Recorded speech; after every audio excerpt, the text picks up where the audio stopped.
Pois toda a Escritura Sagrada é inspirada por Deus e é útil para ensinar a verdade, condenar o erro, corrigir as faltas e ensinar a maneira certa de viver.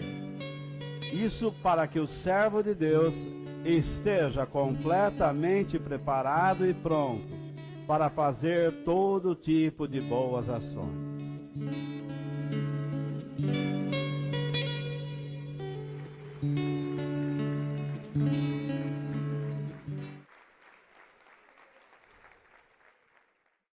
Eu tenho falado há 23 semanas,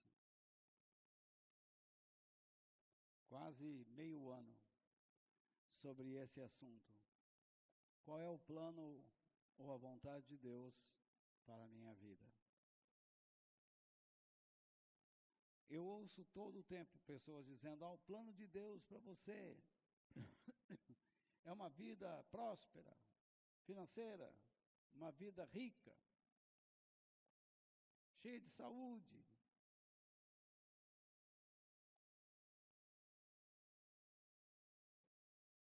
E todo o tempo as pessoas vão às igrejas e ouvem a mesma coisa, mesma coisa, mesma coisa. É por isso que o povo de Deus perdeu o hábito de ler a Bíblia. Porque os pregadores, eu sei que é uma crítica, mas com todo respeito, a maioria dos pregadores não meditam mais. Eles ficam à caça de versículos que possam ser usados para transmitir uma ideia positiva e encher as pessoas de esperança, e não ensinar o povo de Deus a caminhar com o Pai. E cometemos erros. E o que eu pretendo falar nessa noite é esse tema: que eu adore a Deus e construa a minha vida nele. Eu tomei a liberdade de enviar a vocês as minhas notas, vocês já as têm em seus smartphones e alguns já imprimiram. De modo que nós vamos seguir esse roteiro. É um roteiro. Não compreende toda a verdade, mas é um roteiro que Deus me deu para compartilhar com vocês. O texto, João capítulo 4, versículos 23 e 24. Vocês podem ler em voz alta comigo, todos? Bonito. Vamos lá. Mas virá o tempo, e de fato já chegou, em que os verdadeiros adoradores vão adorar o Pai em espírito e em verdade, pois são esses que o Pai quer que o adorem. Deus é espírito, e por isso os que adoram devem adorá-lo em espírito e em verdade. Como eu coloco aí a vocês, eu não pretendo explicar a razão da fala de Jesus à mulher samaritana com a qual ele está conversando. Isso eu vou deixar a posteriori, mais para frente. Mas a nossa meditação nessa noite ela tem um caráter teológico, doutrinário, mas sem perder a praticidade. Também não terá aquele caráter doutrinário maçante, mas ele puxa, ele tem uma tendência para esse lado. Quando nós lemos este texto, nós podemos marcar 3 coisas. Foi por meio de Jesus que Deus determinou o tempo específico para buscar seus verdadeiros adoradores. Todo o Velho Testamento falou de Jesus, correto? E o Novo Testamento explica o Velho em Jesus. E nós precisamos aprender a servir a Deus por meio de Jesus. Nós aprendemos que Deus deve ser adorado em espírito e em verdade, pois são esses que o Pai não rejeita. Correto? São estas pessoas que o Pai não rejeita, quem adora a Deus em espírito e em verdade. Não, é um erro pensar que se você tem uma religião, que você acha que é cristão, você já tem o seu caminho para o céu. Como eu disse, o cristianismo não é essa falácia, não é esse discurso fácil. O cristianismo exige renúncia, decisões constantes. E isso é pesado para a vida de muitos, mas para outros é a alegria e o prazer. Nós aprendemos nesse texto que Deus é Espírito. Ele, Deus, é o Espírito Santo. Ele é um ser de natureza espiritual. Nós temos carne, Deus não tem. Nós temos uma alma, Deus não tem uma alma. Deus, Ele é Espírito. É um tipo de natureza de um ser que nós desconhecemos, mas Ele pensa, Ele fala, Ele demonstra emoções, enfim, Ele é um ser pessoal, porém, sua natureza é espiritual. Esse texto fala sobre adoração e adoradores. E qual é a importância de nós meditarmos sobre adoração em nosso tempo, em nossas vidas? A importância está em que o ser humano foi criado para adorar a Deus. O homem, o ser humano, possui dentro de si um caráter de um adorador. O homem não consegue ser outra coisa a não ser adorador. Mas ele pode optar por Deus ou não. O homem não consegue deixar de ser um adorador. Se ele não adorar o seu Criador, ele vai adorar uma pessoa ou qualquer outra coisa. Ele sempre vai se render a alguém ou alguma coisa. Essa tendência para adorar, portanto, é inerente ao homem. Isto é, faz parte dele, é inseparável dele, é característica dele, isso quer dizer inerente. O homem não pode ser outra coisa a não ser um adorador. Agora, um adorador constrói a sua vida em torno daquilo ou daquele que ele venera. Se você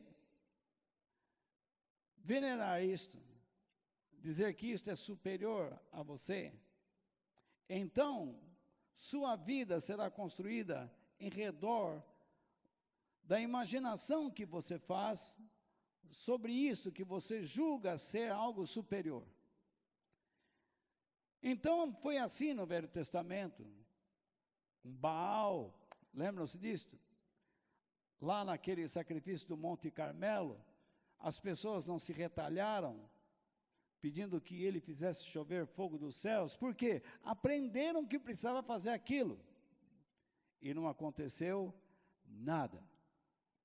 Então, você constrói a sua vida em torno daquilo que você venera. Veja bem, toda adoração, ela pode ser de caráter egoísta ou abnegada. Egoísta, quando você busca os seus próprios interesses. Você adora alguma coisa porque você quer se beneficiar. Tem gente que diz assim: deixa eu ir na igreja para ver se Deus dá um jeito na minha vida. Mas ele não está pensando em espiritualidade e em vida moral. Ele está pensando em dinheiro, ele está pensando em resolver problemas sentimentais, emocionais.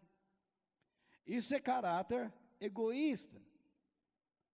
E existe o caráter abnegado, que é, se eu não estou falando muita bobagem, que é a característica em que a pessoa respeita a Deus, reverencia a Deus e busca o bem-estar do próximo, porque isso é abnegação. Abnegação é isso. Você respeita e busca o bem-estar do próximo. No entanto, eu estou falando com cristãos. E se eu estou falando com cristãos, eu estou falando com pessoas que precisam compreender o que é uma vida abnegada. É uma vida dedicada a Deus para ser uma bênção ao próximo. Então, não existe cristianismo quando nós deixamos de pensar no próximo. Se você vive o cristianismo pensando só em si mesmo, você é adorador de alguma coisa, menos Deus.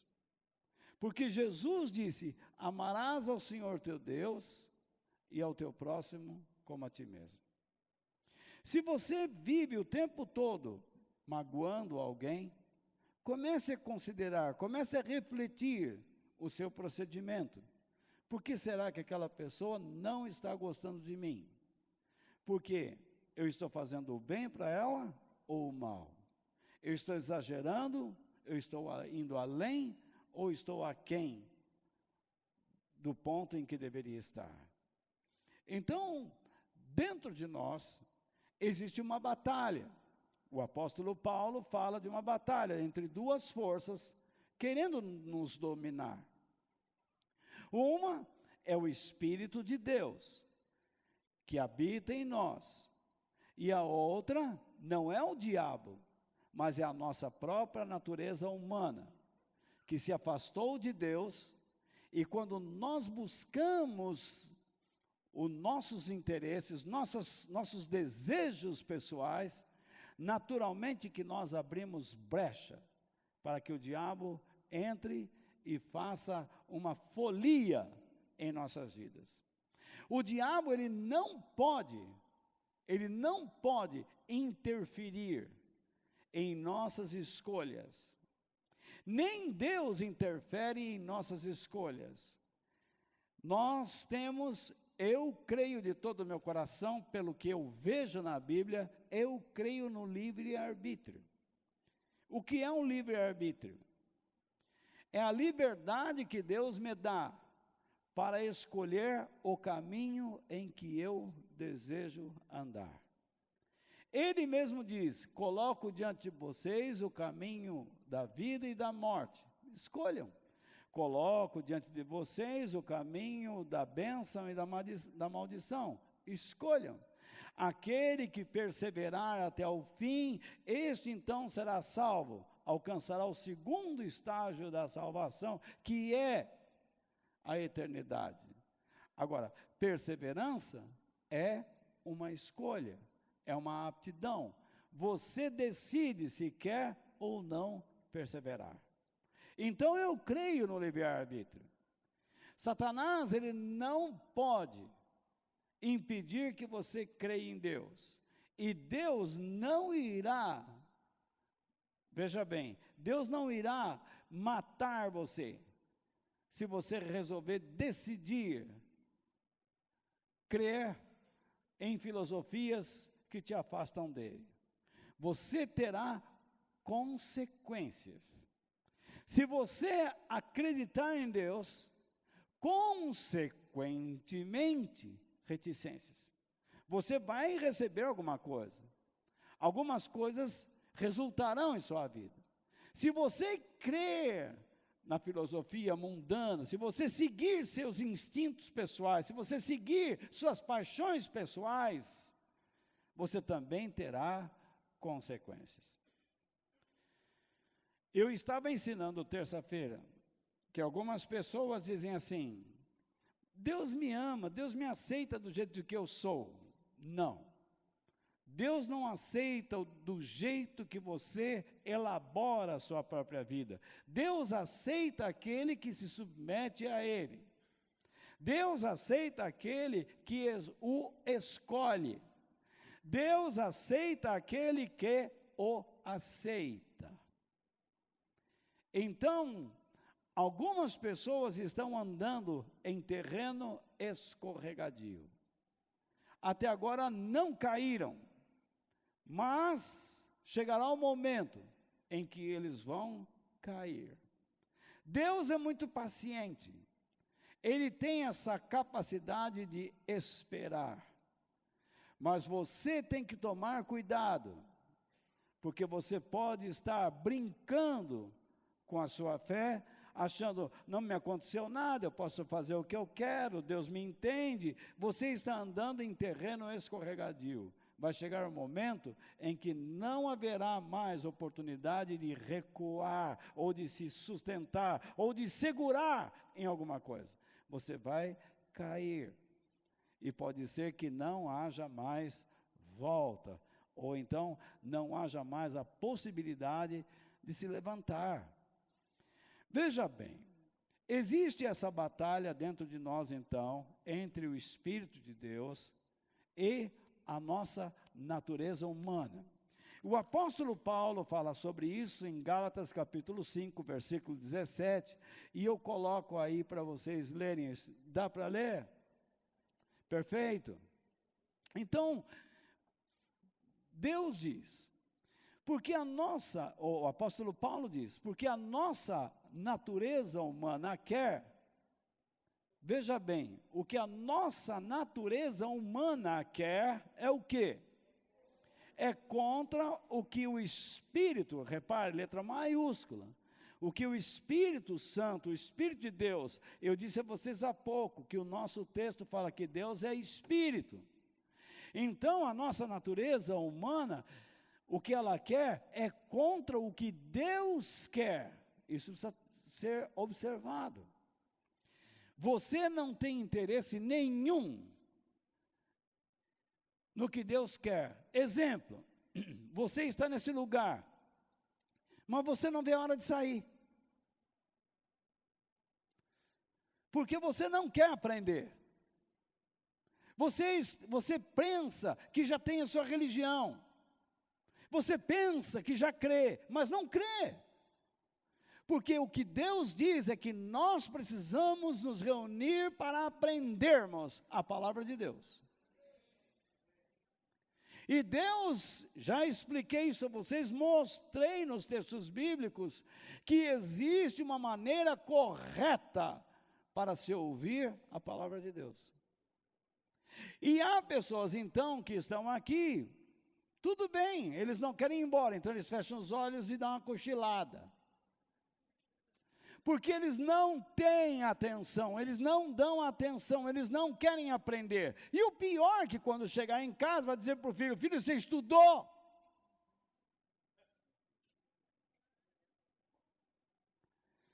Então, é incrível como nós, cristãos, admitimos a nossa própria hipocrisia.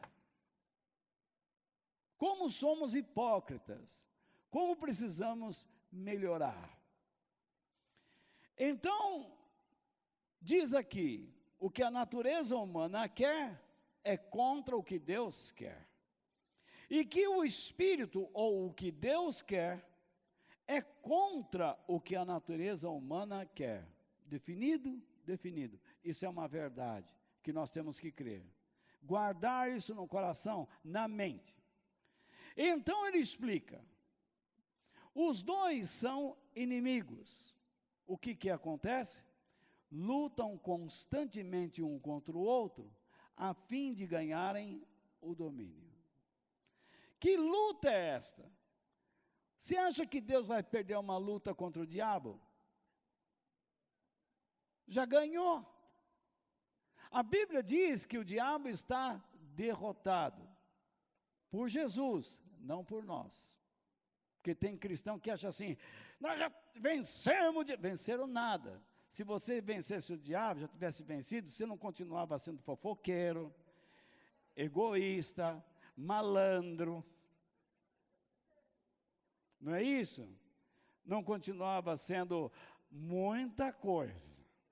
Então veja lá, os dois são inimigos, eles lutam entre si com o quê? Para dominar. Então essa luta é uma luta de convencimento, de persuasão, de influência. Para com quem? Nós. Nossa mente. E por essa razão, vocês não podem fazer o que querem. O que significa isso? Vocês não são livres, pois terão que se render a um ou a outro. Deus nos dá um livre-arbítrio, mas você não pode viver sem escolha. É impossível. As escolhas fazem parte da característica ou do caráter humano. Escolher, tomar decisão, é inerente ao ser humano. Porque nós fomos criados à imagem e semelhança de Deus. Nós fomos criados para refletirmos Deus na terra. Deus tomou decisões, o ser humano toma decisões. Deus escolheu, nós escolhemos também. Deus tem um caminho estabelecido, nós escolhemos caminhos. Ou não é isso? Há caminhos que para o homem parecem certos, mas são caminhos que podem levá-lo ao quê? À morte, à destruição. Então, de acordo com Paulo, você escolherá a influência que o dominar. Ou Deus, ou a carne, correto? Suas paixões, a natureza egoísta e pecaminosa, que se afastou de Deus. Então a primeira pergunta que eu faço é esta: a quem ou ao que você adora? E eu faço questão de dizer, as suas ações o identificam. Então veja bem, se você quer saber como uma pessoa, a quem ela serve, você repare nos seus movimentos, no que ela está buscando, no que ela está fazendo. Porque tanto o descrente como o religioso adora alguma coisa ou um ser superior neste mundo.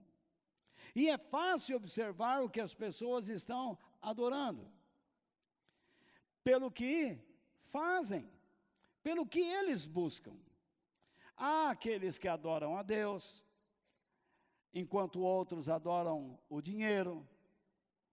Há pessoas que adoram o seu cônjuge de maneira enfática. O marido ou a esposa virou uma deusa, ou o marido um deus. Há pessoas que adoram o namorado, a namorada. Tem gente que quando o namorado desmancha, quer se suicidar, cortar pulso, encher-se de comprimido, em vez de comprar 500 mil balas de goma, vai lá comprar veneno de rato. Então, quer se matar. Ele me abandonou, vou morrer. Tem gente que adora seus bens, tem gente que adora a sua posição sexual, sexual.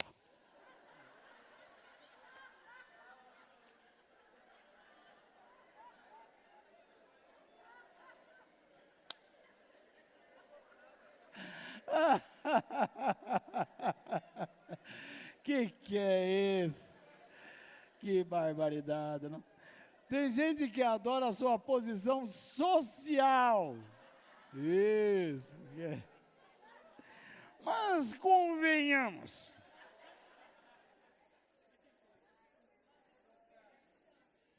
convenhamos. Existe também. Então, veja lá. Tem gente que adora ou venera o sexo, aí que foi que eu me enganei. Venera o sexo. Tem gente que venera uma certa filosofia de vida, ou não é? E assim vai. Tem gente disposta a morrer por uma ideia, por uma pessoa. Nós temos assistido isso no país. Há pessoas que por causa de um pão com mortadela morrem por alguém. Então, você vê, não é difícil observar ao que ou a quem certa pessoa adora. Jesus, certa vez, ele pediu que nós tomássemos cuidado com falsos mestres, porque eles se vestem como cordeiros, mas são lobos vorazes, devoradores, destruidores. E Jesus disse que era fácil notar. É fácil notá-los. É fácil saber quem esses falsos mestres adoram. Eles não adoravam a Deus, porque se tornaram inimigos de Deus,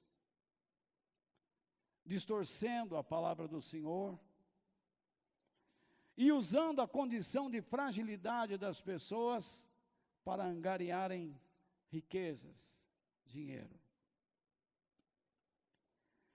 Esses falsos mestres existiram e ainda existem, e são facilmente notados na igreja de hoje. Eles usam a fragilidade humana usa essas pessoas com problemas para arrancar deles dinheiro. Você sabe muito bem que quando você convida alguém para estar numa igreja, ou aqui, algumas até falam assim: vão me pedir dinheiro?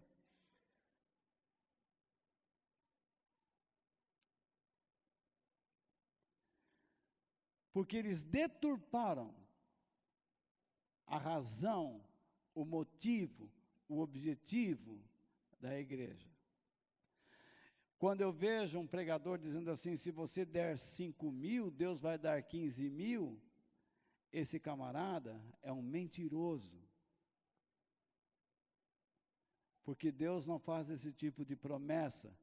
Deus não barganha seus dons, seus presentes, a sua graça com ninguém.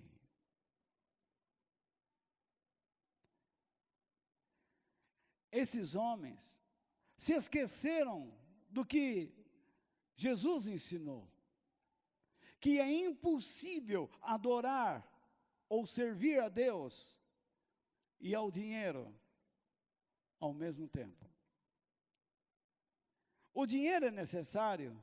É necessário aqui, é necessário na sua vida, porém, ele não deve ser adorado. Por quê? Porque a Bíblia diz: ouve, Israel, ouve, meu povo, não terás outro Deus diante de mim. Você não se prostrará a Ele, e não servirá, não o venerará, não o reverenciará. O dinheiro não traz felicidade, mas o conforto de poder pagar o que a felicidade deseja. Se você diz assim: eu quero aquela roupa, você precisa dela? Não. Mas se você comprar, você vai se sentir feliz. Quando você tiver dinheiro, você vai lá e compra. Daqui 2 meses, você já está infeliz com ela. O dinheiro te serviu para você comprar o que você chamava de felicidade. Eu coloquei nas minhas notas uma citação de Henry Ford, um dos mais notáveis empreendedores norte-americanos, que fundou a Ford, o carro.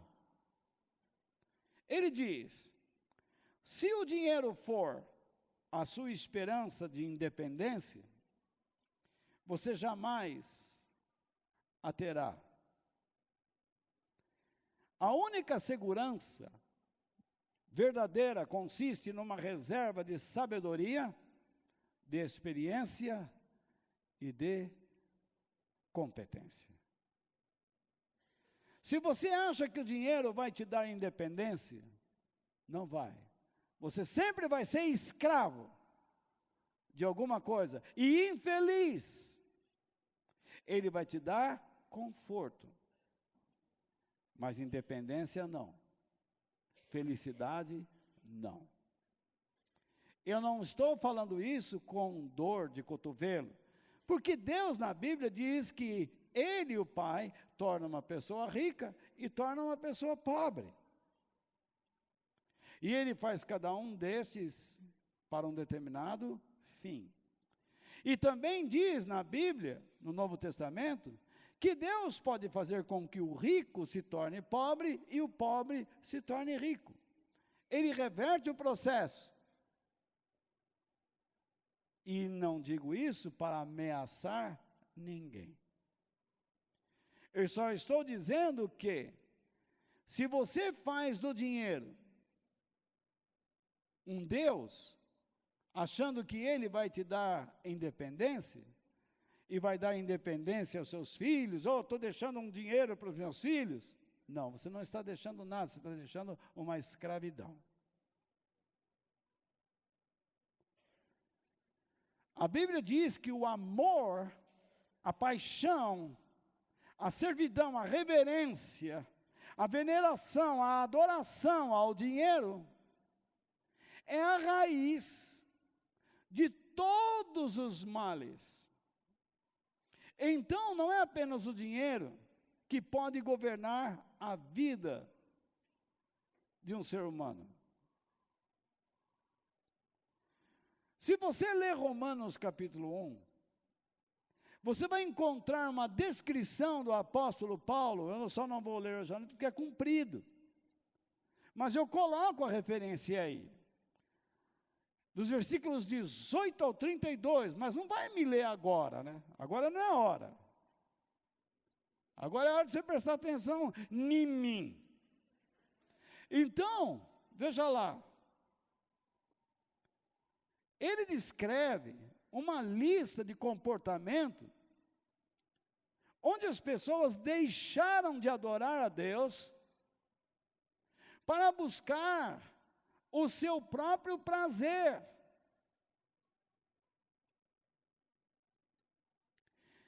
E eles não apenas passaram a praticar o que desagradava a Deus, mas passaram a incentivar as pessoas que praticavam o que eles praticaram. Isso é normal nos dias de hoje. Você vê duas pessoas conversando. Uma diz assim: sabe o que eu fiz lá em casa? Fiz isso, isso e isso. E a outra diz: muito bem, é isso mesmo. Ou você nunca se deparou com esse tipo de... Está aí, é o exemplo. As pessoas abandonaram a adoração a Deus e se entregaram à prática de prazeres imorais. Inclusive, a Bíblia fala do homossexualismo e do lesbianismo. Deus entregou essas pessoas a disposições mentais reprováveis.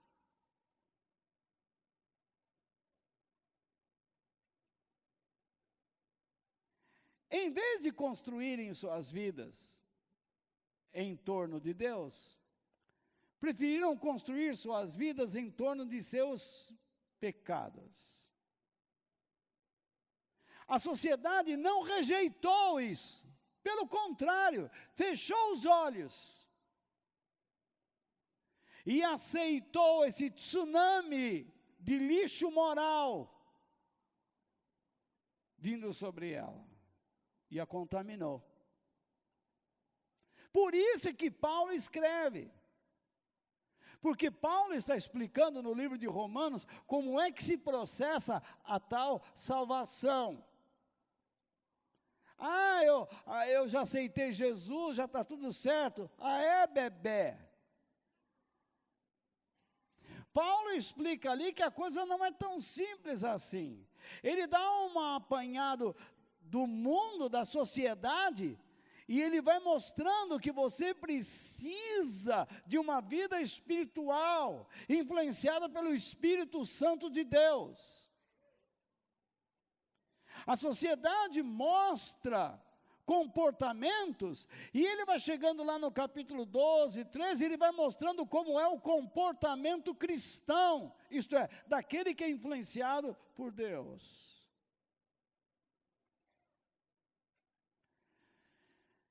Eu creio que nós estamos assistindo este quadro em nossos dias perfeitamente.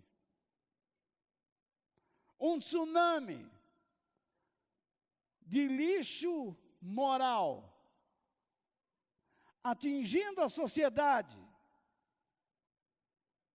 E nós estamos achando graça.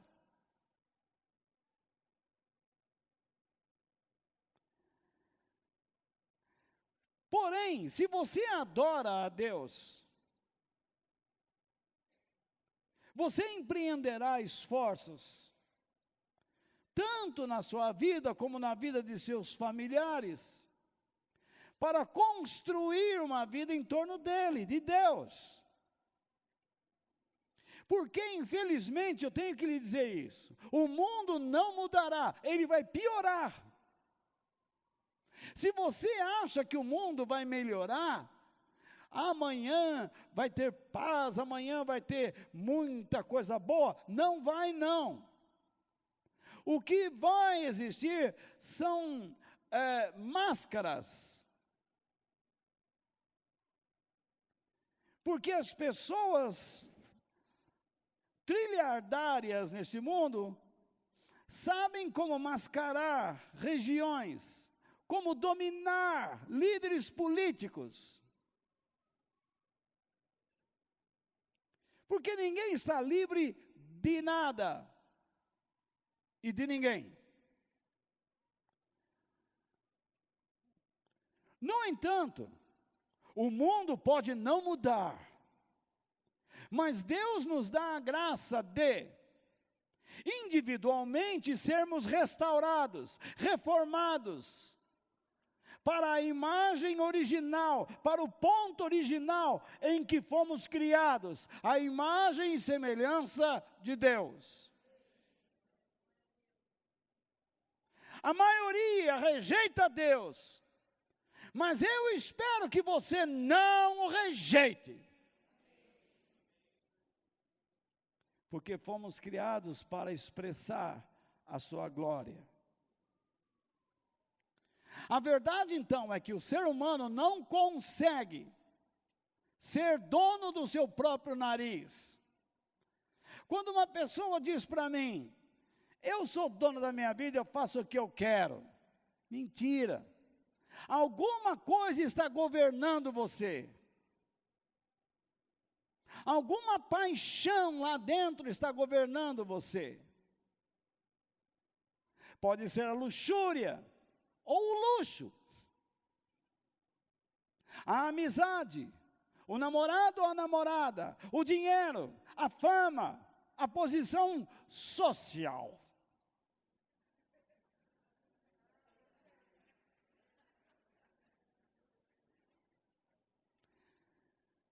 Enfim, alguma coisa o domina.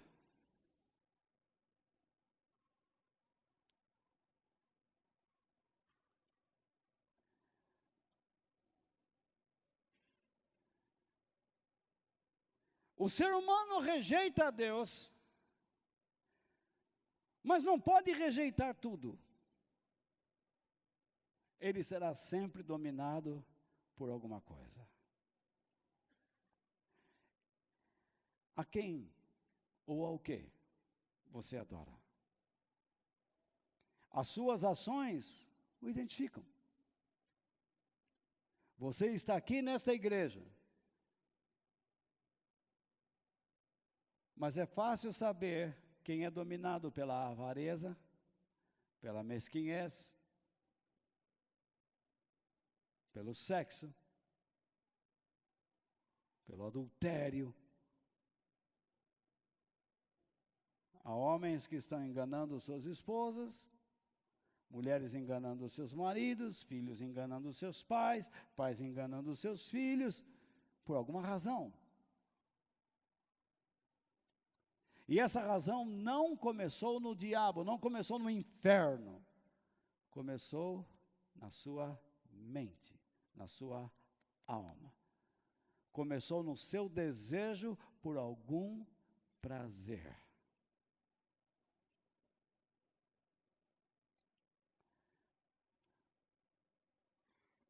A busca pelo prazer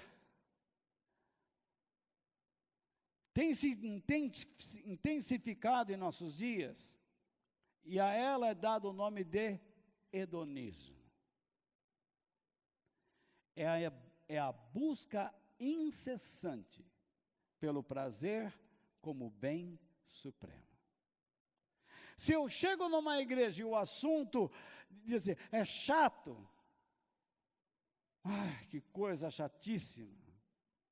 Se eu estivesse falando que você ganharia daqui a pouco 500 mil reais, 100 mil reais, você ia ficar, como?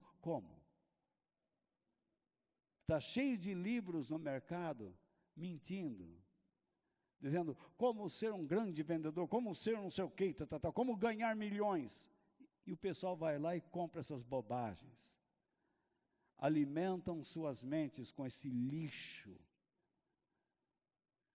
tornando a si próprios cada vez mais avarentos e mesquinhos. Então nós entendemos que a adoração a alguma coisa nos torna um determinado tipo de pessoa.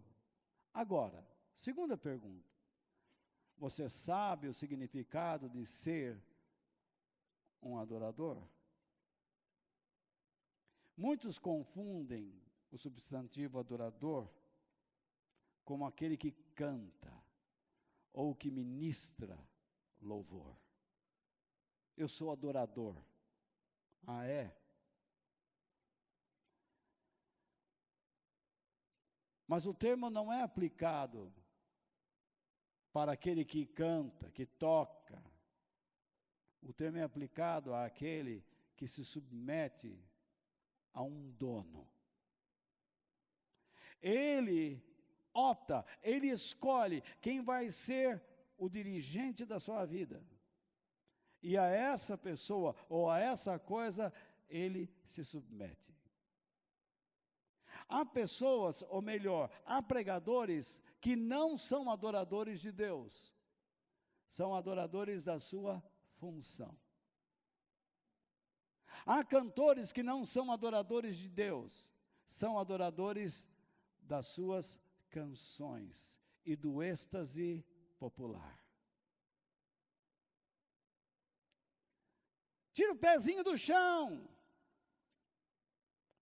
Isso não é adoração. Esse tipo de atitude está levando alguém a se submeter a Deus? Não. Está criando um clima de festa. E quem está tendo toda a felicidade? Deus? Não, a pessoa. A ponto de chegar à reunião hoje foi fraca, né? Por quê? Não teve uns aleluia. Por que você não deu?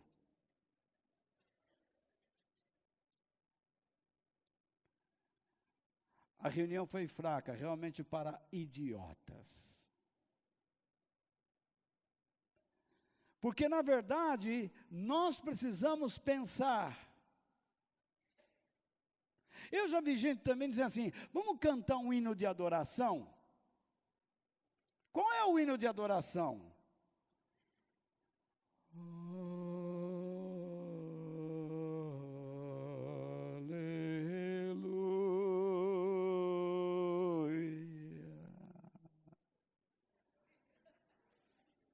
Hino de adoração é hino lento ou hino rápido? Nenhum nem outro. Hino de adoração é aquele que leva a pessoa a se submeter a um dono. As letras dos hinos que expressam a adoração devem levar as pessoas a se submeterem a um dono. Não é acreditar, é submeter.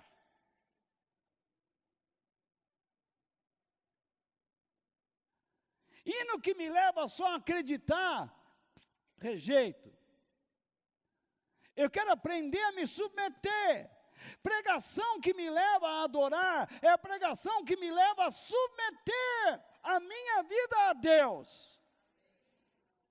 Porque o evangelho começa com arrependimento. E sabe o que é isso?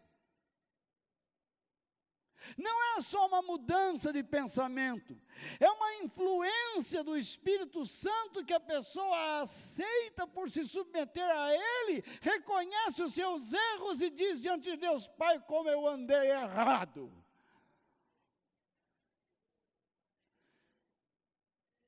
Está tudo muito esquisito. Segundo os estudiosos, adoração significa aplicar a mão à boca. Mas que mão? A mão de outro, de terceiro. Significa beijar a mão, um costume antigo, em que você chegava em algum lugar, ou uma pessoa importante, ou uma senhora, lhe dava a mão e você a beijava.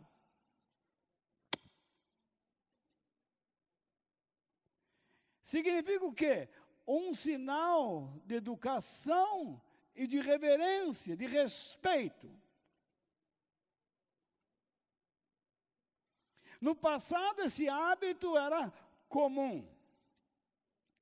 Lá na roça onde eu fui criado, a gente chegava na casa e dizia, mãe, ela vinha com a mão, Deus te abençoe, filho, tua benção, mãe.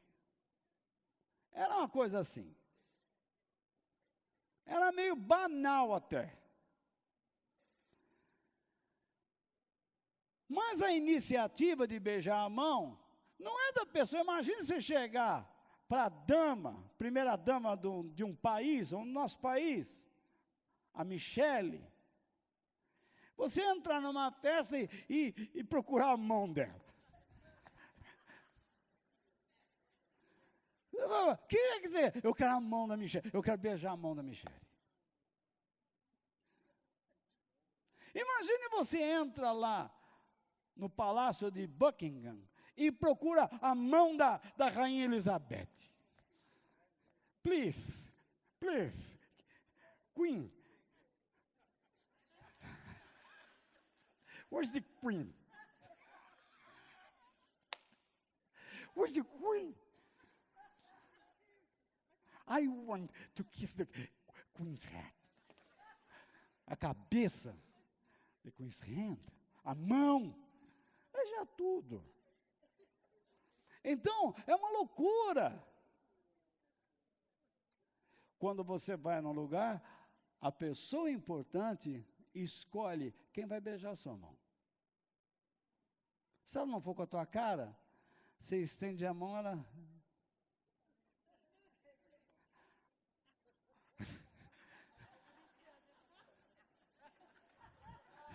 Se disfarça. Não é verdade? Então, a pessoa escolhe. Era assim. Nós aprendemos a ser recíprocos, estendemos a mão, apertamos a mão do outro, mas quando você vai a um lugar onde a pessoa é importante, ela decide. Pelo menos no passado, é um hábito passado. Isso quer dizer que Deus decide a quem Ele vai dar sua mão. Deus decide quem de fato é ou não seu adorador. O termo era usado também para o cachorro que lambe a mão do seu dono. O cachorro não sai por aí lambendo a mão de todo mundo, sai? Você já viu o cachorro? Você está na janela, o cachorro do vizinho, uma lambida. Você volta, põe a cara para baixo, vem o do vizinho da frente, outra lambida. Haja cachorro. O seu cachorro lambe a sua mão, mas não lambe a mão do vizinho. Porque ele confia em você, ele é submisso a você, você é o dono dele. Então, a adoração tem a ver com esse aspecto. Tornar-me servo de alguém, que será meu dono.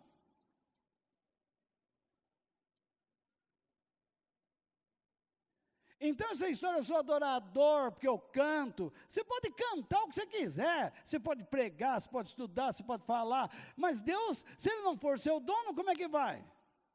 Vamos supor que você faça parte de uma equipe de serviçais de um rei. Cada vez que você chega diante do rei, você se prostra, porque a adoração também tem a ver com prostrar-se, ajoelhar. Então o rei chega e você se prostra, ou beija-lhe a mão. Aí você sai da presença do rei.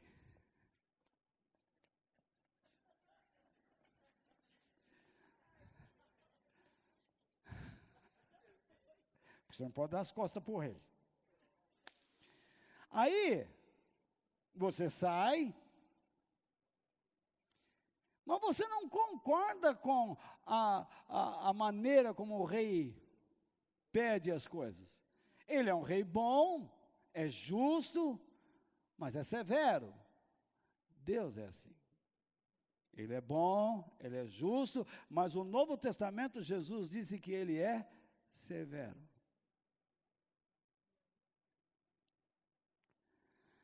Aí a pessoa, quando está trabalhando lá, começa a falar, saímos agora da corte. Que chatice aqui. Você acabou de beijar a mão do rei. É assim que muitos cristãos agem.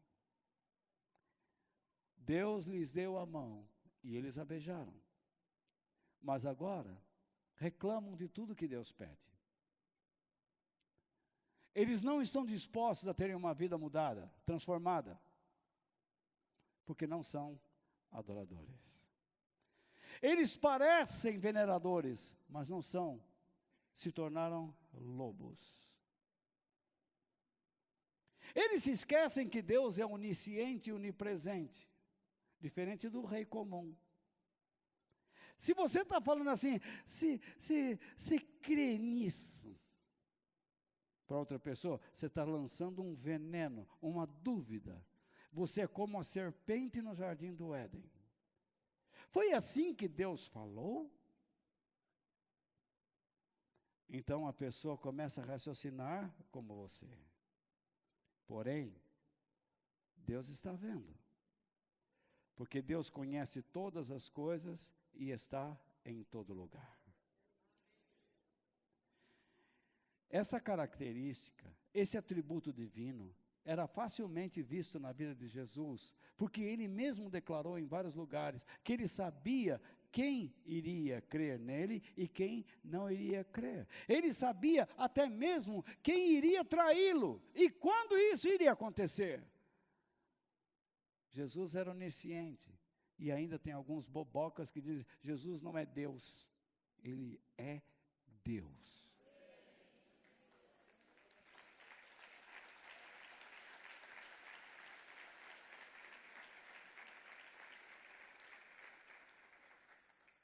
Ele sabe tudo.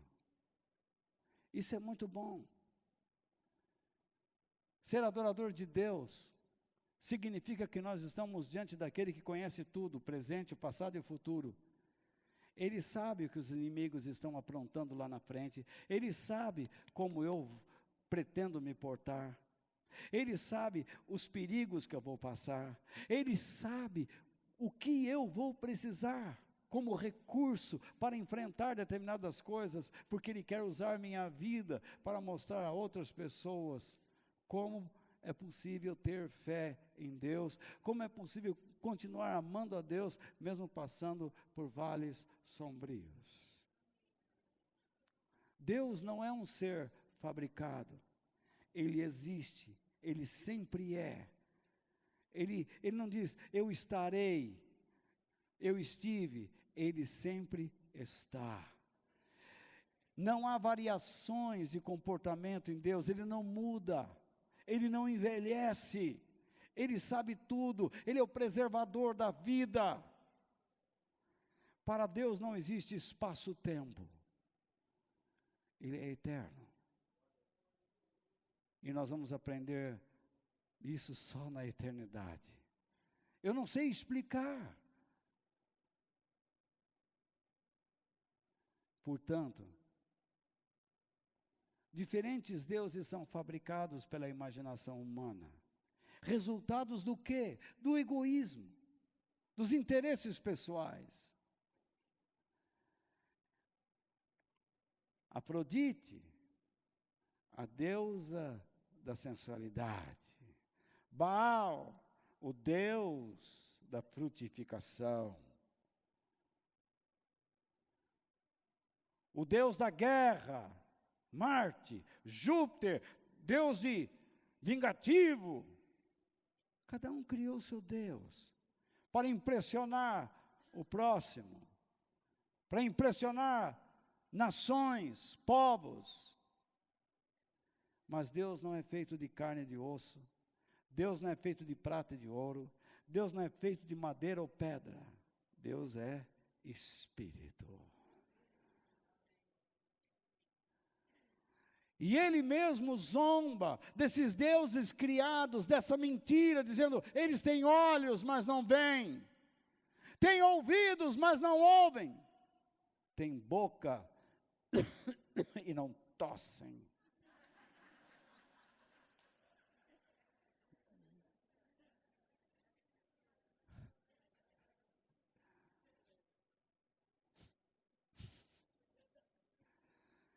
Quando Deus criou o homem, Ele soprou o seu próprio fôlego para dentro do homem.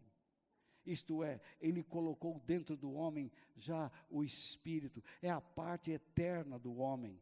Nós temos um Espírito, uma alma e um corpo.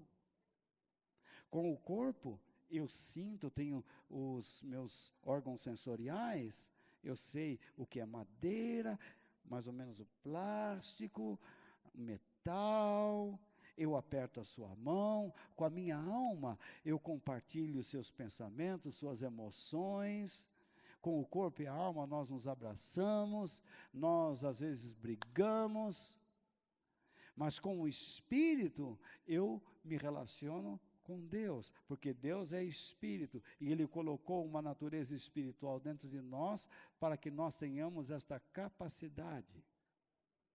Um animal não tem espírito, Você não vê uma vaca no pasto dizendo assim: não aguento mais esse boi que me deste.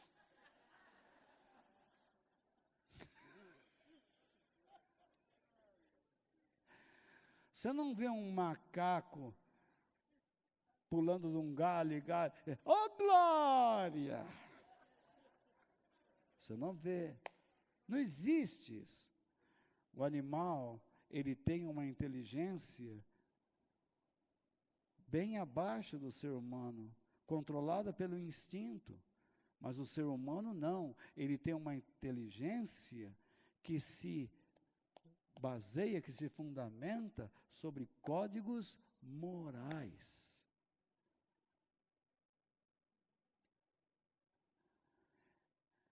De onde nós aprendemos a moral? Uma criança, quando ela começa a testar você, você já percebeu? Ela faz alguma coisa, ela faz e olha para você. Ela pede a nota, até onde eu fui? Até onde eu te tentei? Quem ensina isso? O ser humano nasce assim. Deus, no início, soprou sobre Adão e o formou. Mas você se lembra quando Jesus disse para os discípulos permanecerem em Jerusalém para formar a igreja? Jesus também soprou sobre eles e eles receberam o Espírito Santo, antes do dia de Pentecostes. Tem gente que fala assim, porque o Espírito desceu no dia de Pentecoste, o siriri.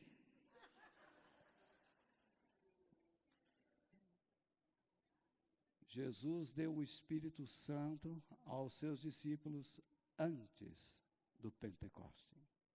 Ali foi uma outra experiência. Mas eles tinham o Espírito Santo para se manterem nas ordens de Jesus. Você tem o Espírito Santo para andar com Deus. Enfim, terceira pergunta. Por que a sua religiosidade está sem vida ou em declínio?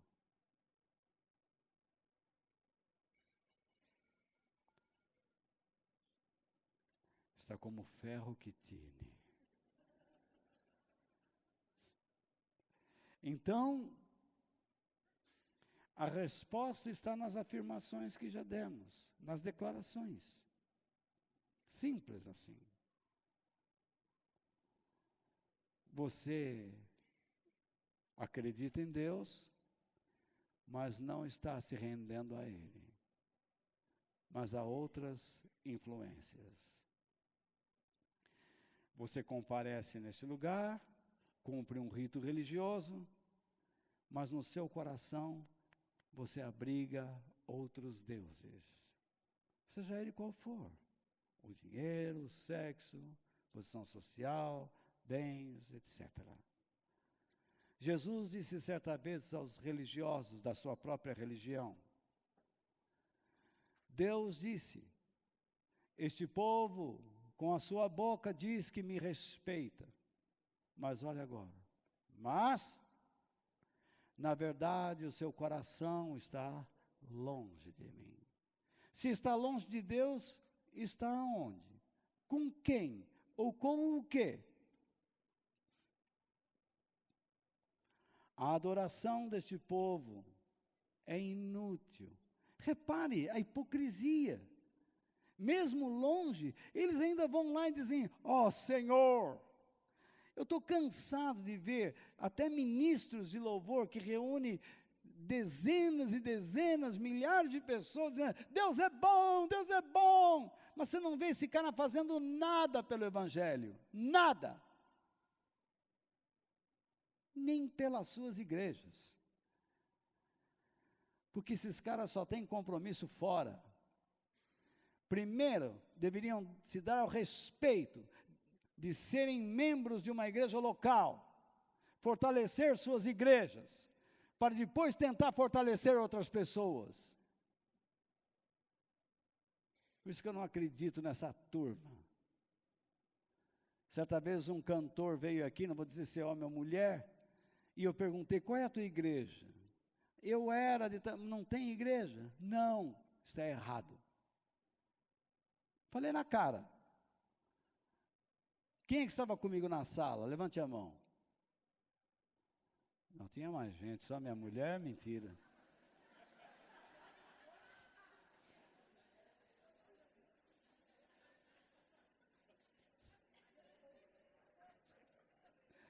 Mas falei,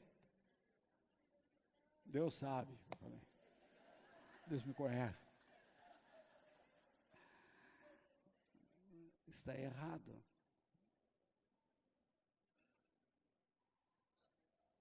A adoração deste povo é inútil, pois eles ensinam leis humanas como se fossem meus mandamentos.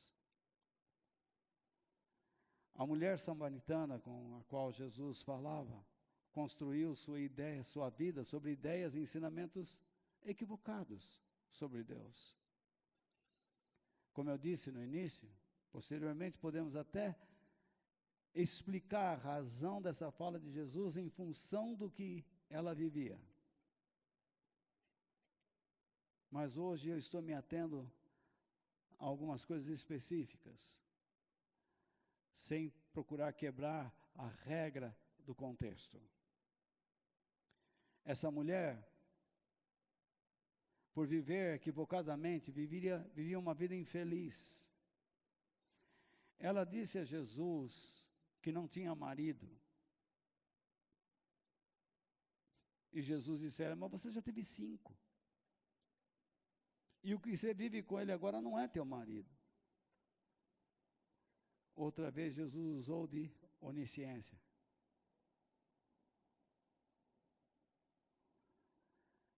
Essa mulher era tão infeliz que ela casou 5 vezes. E ela ficou tão desgostosa com o negócio do casamento, porque ele viu que não dá felicidade mesmo, que ela resolveu se juntar, ficar. Então essa história de ficar, desde as mulheres samaritanas também já ficavam. O que não é correto. Você tem que tomar uma posição. Jesus não baixou a guarda. Ele disse, você já teve 5. E por que você não é esposa de um homem? Ela era religiosa, mas não adorava a Deus. Adorava o quê? A felicidade. Ela queria ser feliz. E onde ela iria encontrar felicidade? Em homens. No casamento. Possivelmente, ela era insegura. Ela precisava de alguém. Como toda mulher no Oriente Médio.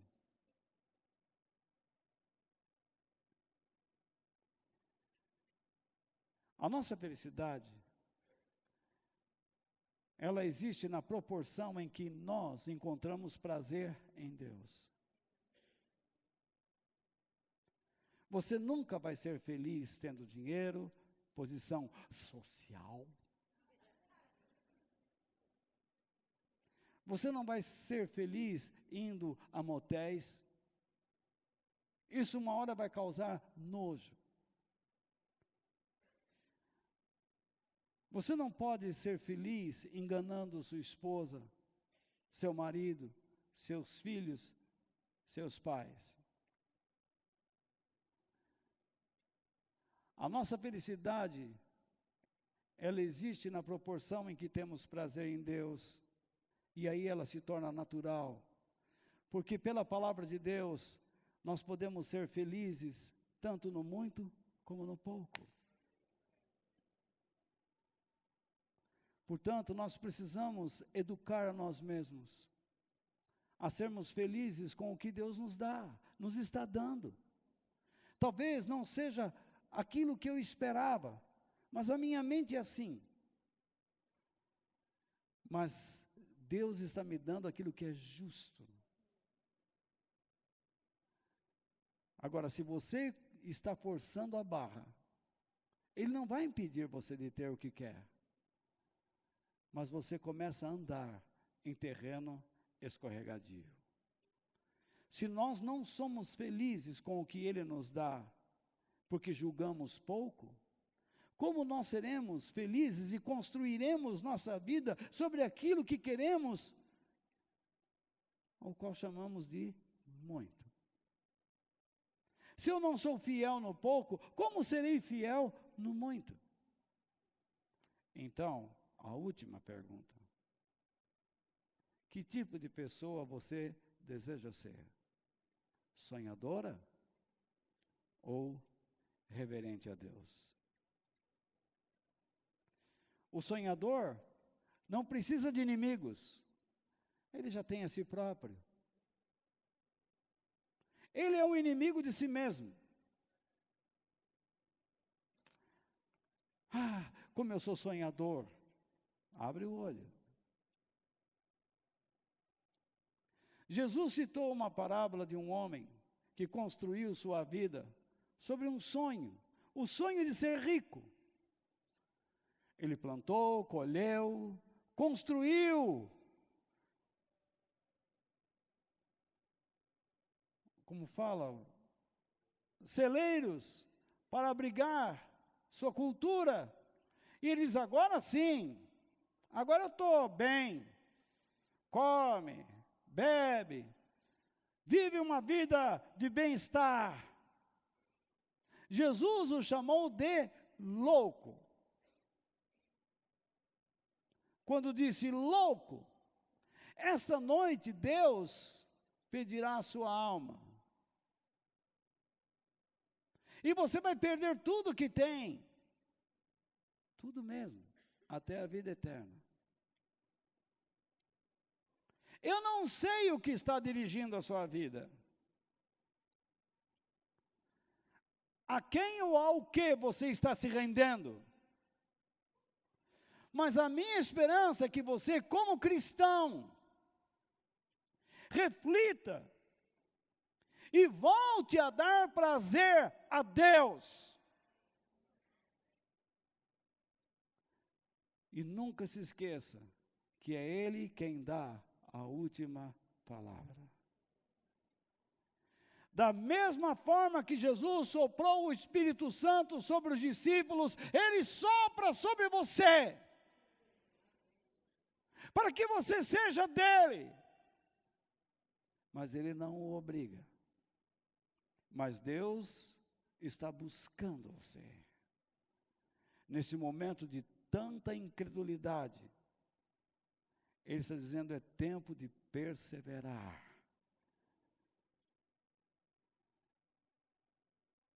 Não deixe que ninguém roube da tua mão o que Ele te deu. O nosso eterno Jesus falou sobre construir uma vida com responsabilidade. E eu termino com esta passagem bíblica, em Mateus capítulo 7, versículos 23 ao 27. Diz assim: quem ouve esses meus ensinamentos, quem ouve, isto é, quem ouve com atenção, para guardar, para aprender, para compreender, e vive de acordo com eles, com aquilo que aprendeu e compreendeu, é como um homem sábio que construiu a sua casa na rocha. Caiu a chuva, vieram as enchentes, e o vento soprou com força contra aquela casa. Porém, ela não caiu, porque havia sido construída na rocha. Quem ouve esses meus ensinamentos entende, ouve para compreender, para entender. Entretanto, existe aqui algo estranho, porque ele usa a mesma palavra que nós vimos lá. Quem ouve? E agora ele diz, quem ouve? É a mesma coisa. Quem ouve com atenção para compreender, para entender esses meus ensinamentos. Só que no primeiro caso ele diz, e vive de acordo. No segundo caso ele diz, e não vive. Você compreende, mas não vive.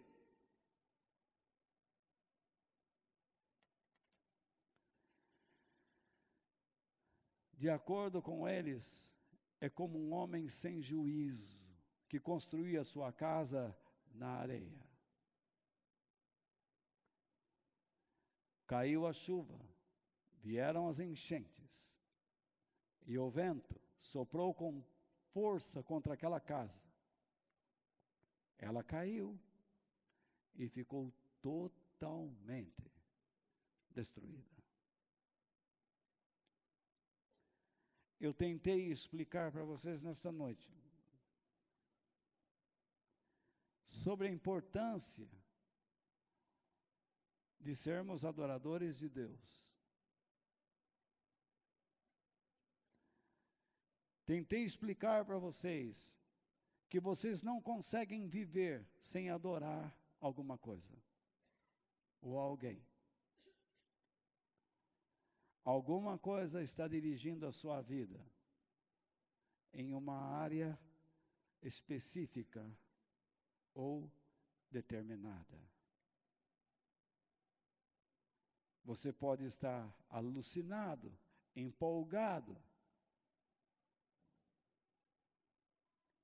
É fácil notar que você se empolga demais com aquilo que você agora está lidando e você deixa de ser a pessoa que deve ser.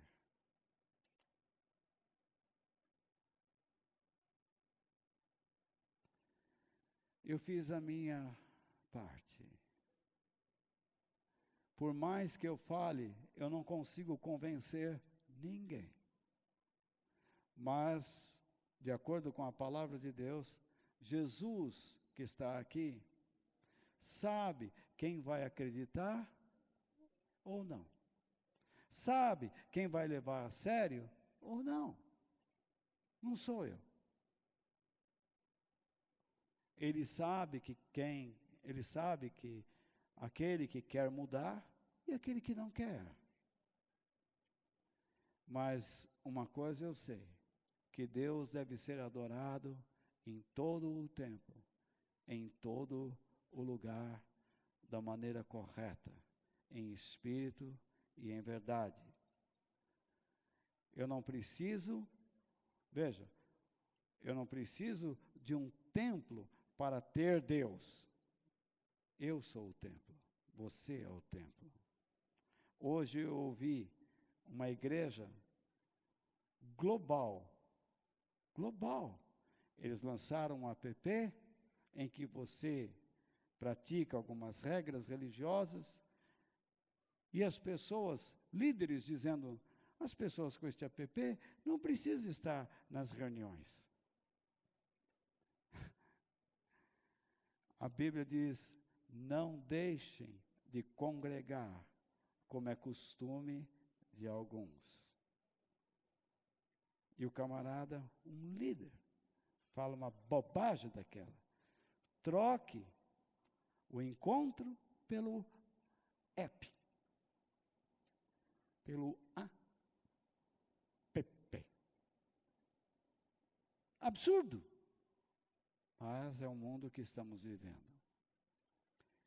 Que nós possamos sair desse lugar entendendo o que é adoração. Vocês têm aí seu smartphone, nessas folhas, e espero que Deus tenha usado a minha vida para fortalecer a sua. Que Deus nos abençoe.